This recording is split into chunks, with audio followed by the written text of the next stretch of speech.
Salutations everybody, it is Matty here today with that fresh cut. Toxicity versus positivity. CD Projekt Red right in the middle of this brewing storm. And this has been a question circling my head for a while since a few of you asked me over on my Twitter account about is this positivity since the reveal of Cyberpunk 2077's gameplay a little too much, and can it ultimately hurt CD Projekt Red in the long run? So in this video I'm really going to be focusing on game hype, my experience with it, my thoughts on it nowadays, and so on. Let's get right into it though. For starters, in the situation of CD Projekt Red, I feel they have earned the hype that they currently have. I mean, a lot of people got on board with The Witcher 3, not only because it was an amazing RPG featuring choice and consequence, a wonderful soundtrack, fantastic acting, it was just a very epic-sized game, but also the consumer-friendly practices really won a lot of people over. Before that, The Witcher 2 was an incredible game that I think Skyrim kind of overshadowed,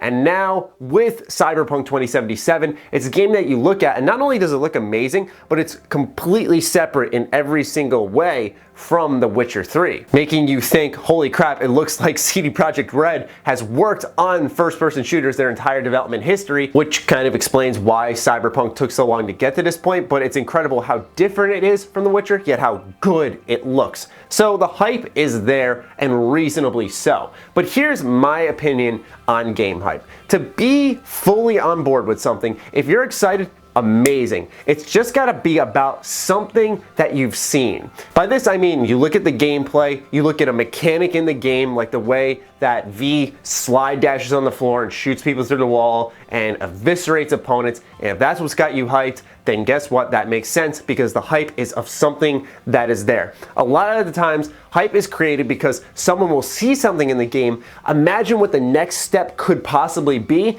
and when they play the game and that thing that they imagined isn't there, they get really mad at the game. And at that point, it's on the player because, for example, if you look at the fact that there is an engineering tree and that you can get parts in Cyberpunk 2077, and now you're imagining that there is a full-on weapons crafting station, full-on customization, and that you can maybe build something like the Fat Man from Fallout and use it in Night City and fight civilians and all that stuff. If you're just carrying it over 1,000,000 places because you're imagining the possibilities and that's what's getting you excited, that's where game hype goes wrong. As I was editing this video, I realized that I didn't provide a good example of exactly what I'm talking about. So I'm going to take a look at Neo 2. I adored the first Neo. I put 90+ hours into it and earned a platinum trophy for it. So upon the announcement of Neo 2, it's safe to say I was pretty pumped just based off the previous work done by Team Ninja. However, the announcement was accompanied by a lot of talk. It was just telling me how there's going to be a character creator and this game is going to be off the chain because they are not messing around and they know what they're doing now.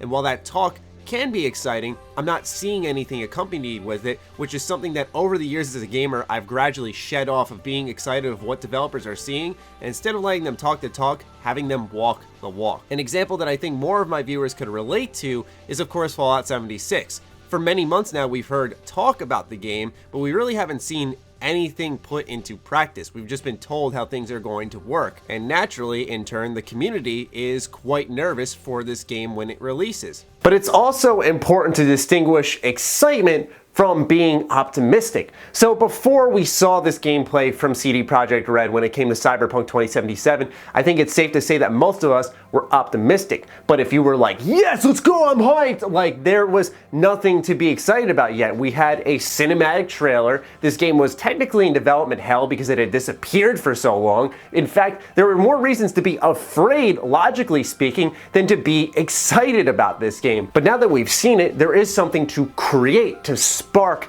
that excitement. And what this all leads to, in a strange way, is fanboyism. And I'm personally, I think, well suited to talk about it because I've been there. The issue with fanboyism is not just unapologetically adoring a series, because I think that can be a positive thing, and I also think that if you're able to still be critical amidst all of that, then you're probably the biggest asset to a company. But when your fanboyism gets carried so far away that you are sheltering the company, preventing them from receiving criticism, from trying to become better, to try to become the best game developers they possibly can be, that's when impact begins. That's when harm begins. Like I said, Like I said, man, I have been there, okay? Fanboyism can be a little blinding. Judgment can be clouded, but if you're able, like I said, to sift through that and be able to critically talk about something, like for example, when it comes to me and The Witcher 3, I love the game, man. I've played a ton of The Witcher 3. But I still stand by my opinion that the section in the main story with Novigrad is very slow, and I don't think it's that good or interesting compared to the intro with the Bloody Baron and the finale, which obviously I don't want to spoil for everybody. I think it's a clear weakness in the game that I think CD Projekt Red could have been a little better with. The city of Novigrad itself is awesome, but these are just my thoughts and I'm going to express them. But truth be told, I wouldn't blame someone if they were a little bit nervous to criticize a part of CD Projekt Red because of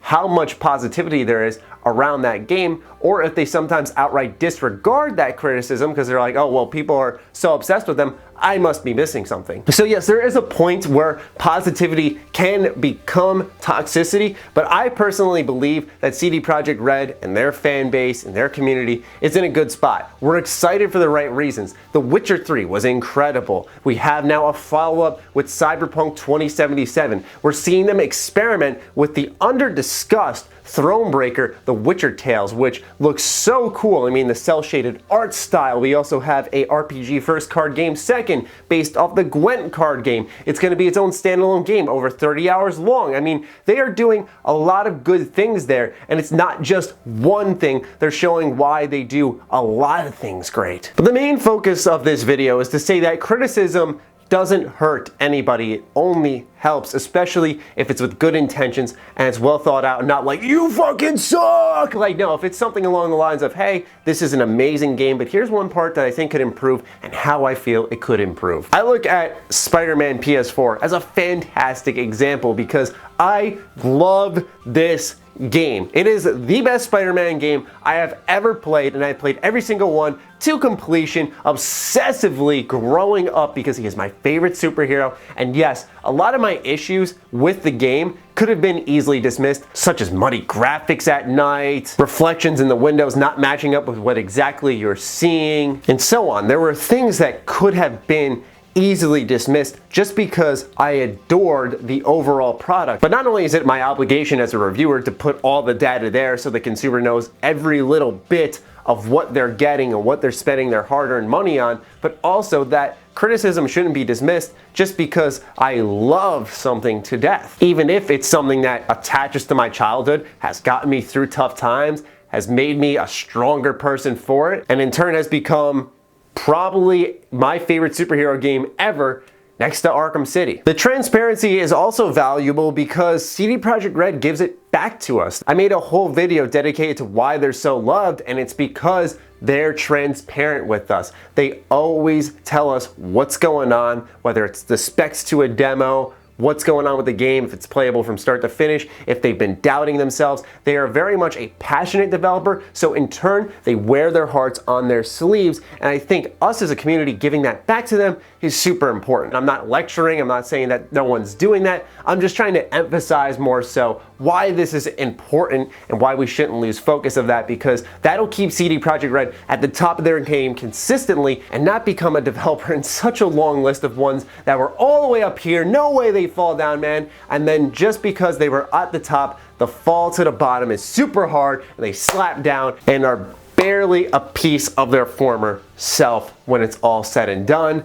I mean, look at Konami, right? I don't think anyone would imagine back then with the NES and whatnot that they were one of the top, most consistent developers, and nowadays they are the most hated company in video games, right next to EA. Anyway, that'll do it for this discussion here today. I hope you guys enjoyed, understood where I'm coming from, and I cannot say how much I appreciate when you guys and gals come to my Twitter account, interact with me, send questions my way, because it inspires video discussions like this where I can draw from multiple sources, including myself, to talk about something I think is really important for our industry that I otherwise may not have thought of. So thank you so much for being a part of the discussion, and I hope to see you guys in the next video. So be sure to follow me on Twitter, like me on Facebook. Those links are in the description down below, along with my Patreon. Do consider supporting that as it fuels all the content we create here. Stay sexy, stay active. I love you all. Peace.